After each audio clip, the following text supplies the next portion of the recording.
bem com vocês? Espero que esteja tudo transcorrendo em paz. O romance de hoje foi publicado pela primeira vez como um periódico. Lembra quando as histórias eram publicadas no século XIX em jornais?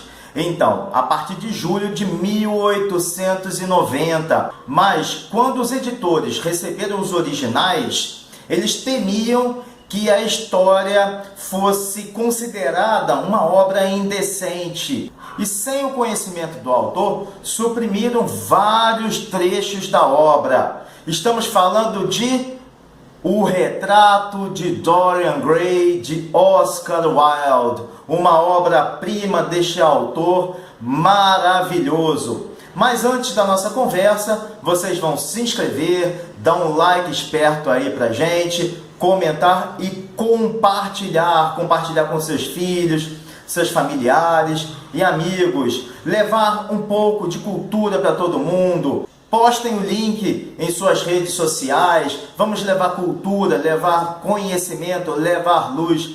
Lembrando que todas as sextas-feiras tem novos vídeos aqui no canal.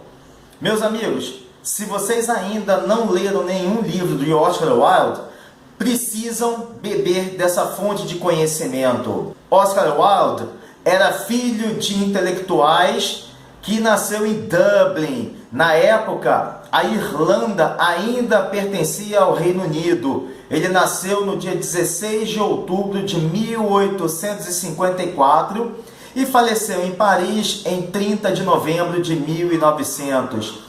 Ele era considerado um dandy. E o que é um dandy?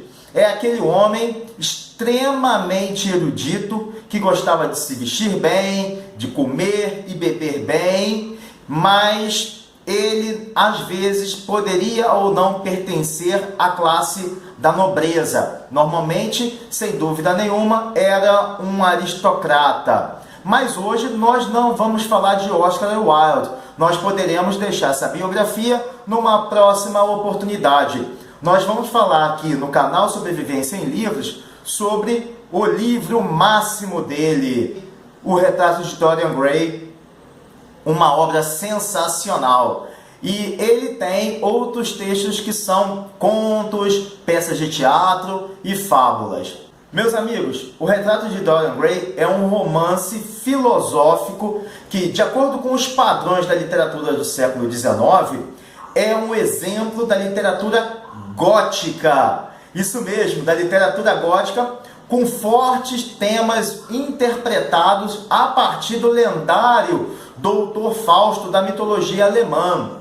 E na época, os críticos literários, eles afirmaram que o livro havia ofendido a sensibilidade moral e que Oscar Wilde merecia ser acusado de violar as leis que protegiam a moralidade pública. Vejam bem como é que eles foram realmente muito duros. E então, censuraram o livro.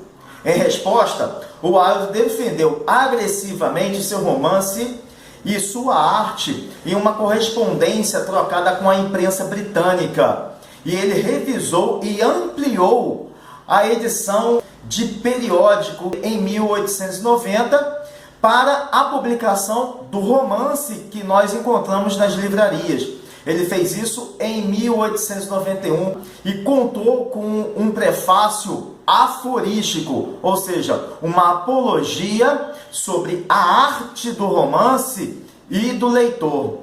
Meus amigos, se a intenção dos críticos era censurar o Retrato de Dorian Gray, pois depois da revisão do autor, o conteúdo, estilo e apresentação do prefácio tornaram-se tão famosos que a crítica social e cultural despertou ainda muito mais a curiosidade em torno dessa obra. E eles tornaram, sem querer, O Retrato de Dorian Gray um verdadeiro best-seller.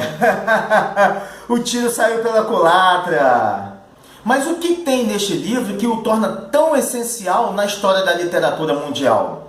Pessoal, a personagem principal, Dorian Gray, é tema de um retrato de corpo inteiro pintado por um artista chamado Basil Hallward, que está impressionado e encantado com a beleza da sua musa, o Dorian. E ele acredita que a beleza de Dorian é responsável pela nova modalidade em sua arte como pintor. Através de Basil, Dorian conhece o Lord Henry Wotton e logo ele se encanta com a visão que o Lord tem sobre o mundo hedonista da aristocracia, ou seja, a beleza e a satisfação sensual são as únicas coisas que valem a pena perseguir na vida, vale a pena trilhar na vida.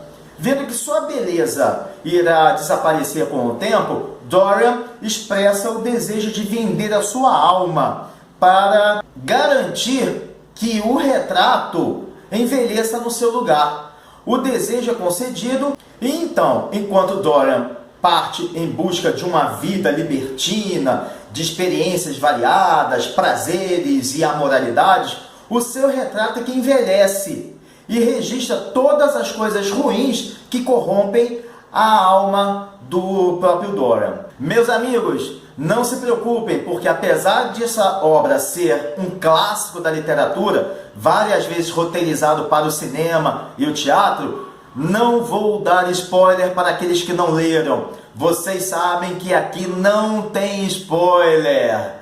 Então, o retrato de Dorian Gray se inicia em um dia ensolarado de um forte verão na Inglaterra no século XIX, onde Lord Henry Wotton contempla o artista Basil a pintar o retrato de Dorian Gray.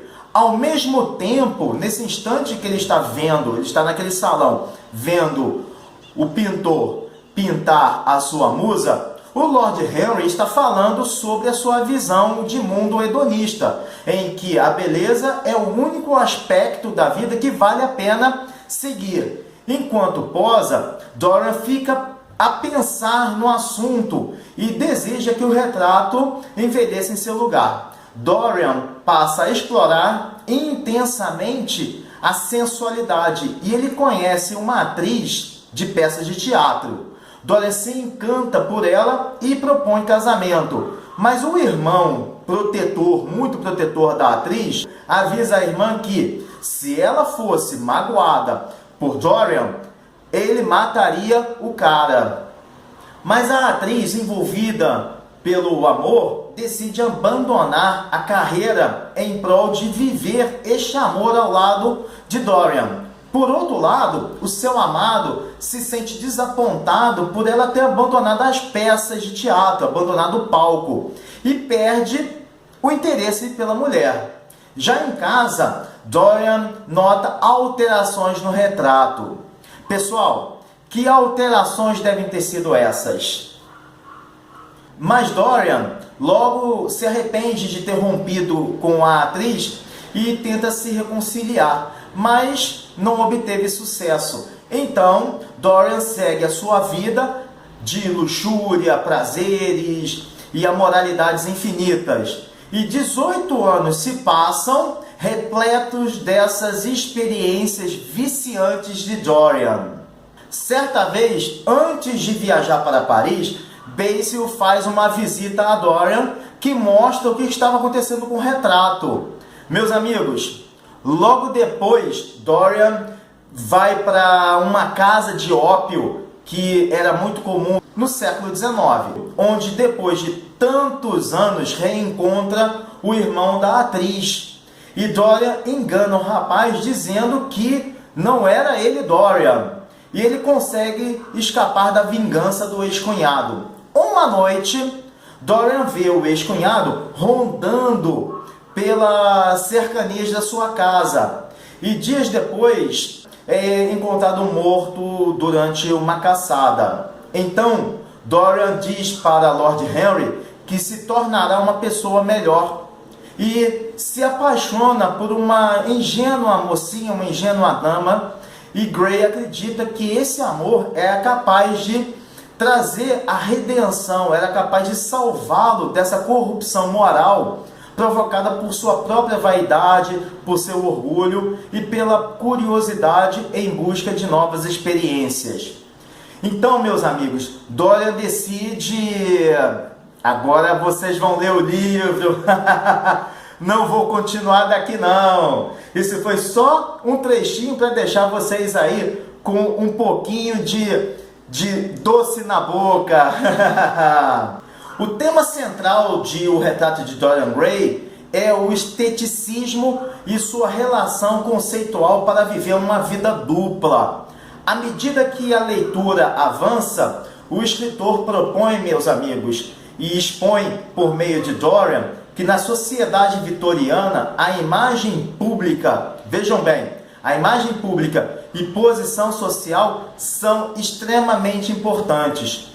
Quando o pintor Basil o acusa de não ser sério, de não ter se apaixonado seriamente, não ter se comprometido com aquela atriz, Dorian severamente o repreende, dizendo assim: tome cuidado, Basil, você está indo longe demais.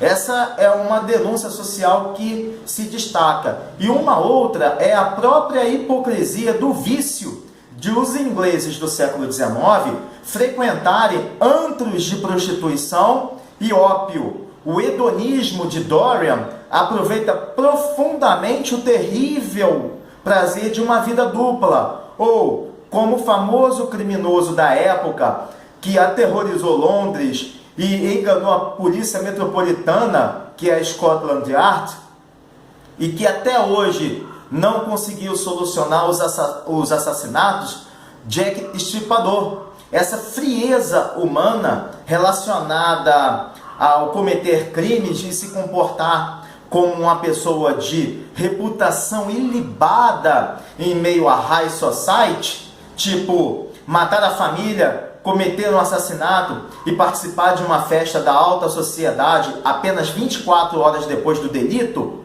isso era muito comum. Então essa é uma crítica pontual que Oscar Wilde faz em sua obra. Um aspecto muito interessante também é que a narrativa sexual na obra de Wilde apresenta o esteticismo como uma abstração que decepciona mais do que realmente dignifica o conceito de beleza. Essa é uma chave importante dentro de O Retrato de Dorian Gray. A duplicidade moral e a autoindulgência são evidentes no Retrato de Dorian Gray. O escritor funde as imagens do homem aristocrata e do homem de classe média baixa em um só elemento. O Dorian Gray é o típico cavalheiro em busca de entretenimento nas regiões pobres e de baixo meretrício de Londres, da Londres antiga, da Londres do século XIX. Vocês podem assistir ao filme From Hell, do Inferno, com Johnny Depp no papel principal de um detetive que está frequentando esses ambientes em busca do assassino Jack Stripador, que passa exatamente na época do livro O Retrato de Dorian Gray. E em uma passagem do romance, o Lord Henry filosoficamente demonstra a divisão social que condiciona o caráter ao afirmar que o crime pertence exclusivamente às ordens inferiores. Vejam bem, então o crime pertence à baixa camada da sociedade. Isso significa que o pensamento é: as altas camadas não cometem crimes. O crime era para eles o que a arte é para nós, ele continua dizendo. Simplesmente um método de obtenção de sensações extraordinárias. Observaram o pensamento elitista? Então, em resumo, o Dorian centraliza em si mesmo dois homens, um esteta aristocrático e um criminoso absolutamente grosseiro. Essa ideia remete à vida dupla em Strange Case of Dr. Jekyll and Mr. Hyde, de 1886, que é conhecido como O Médico e o Monstro, do escritor escocês Robert Louis Stevenson, e tem um vídeo aqui do canal que fala sobre O Médico e o Monstro.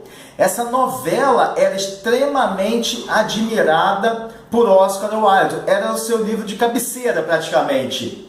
E ao próprio assassino real, Jack o Estripador. Quem seria o Jack Estripador? Um aristocrata? Um frequentador de salões de jogos de cartas? Bridge? Um jogo de carta muito famoso na Inglaterra? Ou Jack Estripador era pertencente às camadas sociais desprivilegiadas? Quem seria ele? A Scotland Yard até hoje não conseguiu solucionar os crimes. Numa carta datada em 1894, o escritor Oscar Wilde faz um desabafo autobiográfico. Ele diz o seguinte: o retrato de Dorian Gray contém muito de mim nele. Basil Hallward é o que penso que eu sou. Lord Henry é o que o mundo pensa de mim. E Dorian Gray é o que eu gostaria de ser em outras eras, talvez. E na época da publicação de O Retrato de Dorian Gray, despertou muita censura por parte dos críticos e houve muita resistência social. Já falamos disso aqui. Uma vez que essa obra aponta, agora vem o porquê, ela aponta as podridões hipócritas sociais da época. Então, diferente do que aconteceu com as outras obras do escritor, esse clássico foi desde o início largamente ignorado, abandonado, deixado de lado. Não deram atenção, somente chamando a atenção depois que Oscar Wilde veio a falecer em 1900. E desde então, desde essa época, essa obra-prima tem atraído um expressivo interesse acadêmico e popular. Muitas dissertações e teses são escritas a partir de várias óticas dentro deste maravilhoso livro. Além de ser também objeto de muitas adaptações, desde o cinema mudo ao cinema contemporâneo. Há versões de 2003 e 2009, no século XXI, e passando também pelo teatro. Não sei se vocês já viram a série de mistérios góticos chamada Penny Dreadful, que rolou entre 2014 e 2016. Ela tem, além de Dorian Gray, vários personagens famosos da literatura de terror e de suspense, como o Dr. Victor Frankenstein, do romance Frankenstein, de Mary Shelley, Van Helsing e a figura de Drácula, que são personagens presentes na obra Drácula de Bram Stoker, além de trazer também todas as lendas urbanas da época, principalmente Jack o Estripador e seres míticos, como lobisomens e bruxas.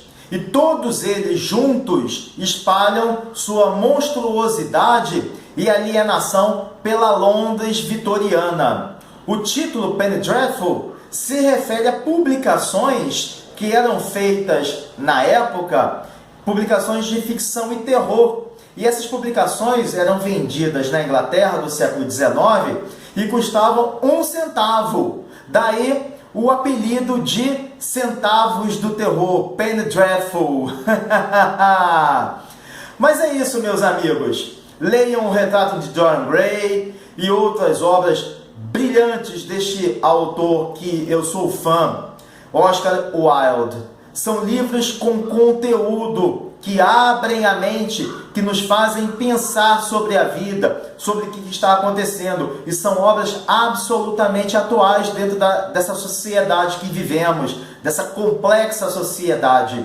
As novas gerações, meus amigos, precisam sair da zona de conforto, da mesmice, para conhecer escritores desse quilate. Mas é isso então, meus amigos. Desejo a todos um Shabbat Shalom Mevorach, um sábado de paz e bênção, com uma presença divina durante a semana para todos. Um forte abraço e valeu!